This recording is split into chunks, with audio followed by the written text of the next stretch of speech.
how in the U.S. can we move from where we are to a system that's probably proven both to be politically sustainable and repeated, in the sense that very often you'll see countries around the world adopt a tax reform where they do something like increase the value-added tax a little and cut their corporate rate, and then a couple of years later they take another stab at it because maybe they liked what they saw. For that, I think that we have a big political hurdle in the U.S. that Mike Gratz talks about, that it seems like the value-added tax, and there are lots of jokes about why, is a non-starter for both parties at times. So I think that that's one reason why that we in the U.S. are kind of stuck. Because as you know, we observe when people introduce a value-added tax, then to the extent that there are efficiency benefits for taxing consumption, then when you increase your value-added tax and cut some other distorting taxes, then you notice that things are better, and then you want to do it again. Because we haven't been able to introduce even a little one, then we've never started to play in that game.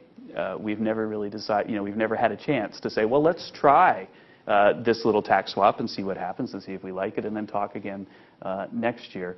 So I think that's why in the U.S. we're kind of stuck with we've got this strange, if you remember the SS model, Herb Scarf model, where we're sort of stuck. We have a really, really big adjustment cost, and so we're really, really far from the optimal, and we feel like we have to jump all the way to something like a big X tax or something, which Alan Viard and Bob Carroll are about to publish a book at AEI on, which is a very sweeping fundamental tax reform way to get to a consumption tax.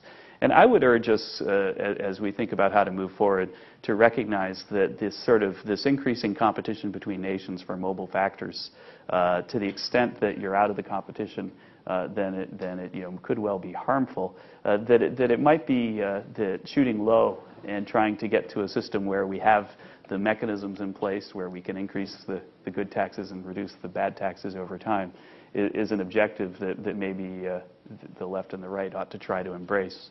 If that means having a small national value-added tax or a small national retail sales tax, because that's the only thing that you can do, then that should be a cost that we should be willing to play to start to let these sort of international forces drive us towards optimal policy.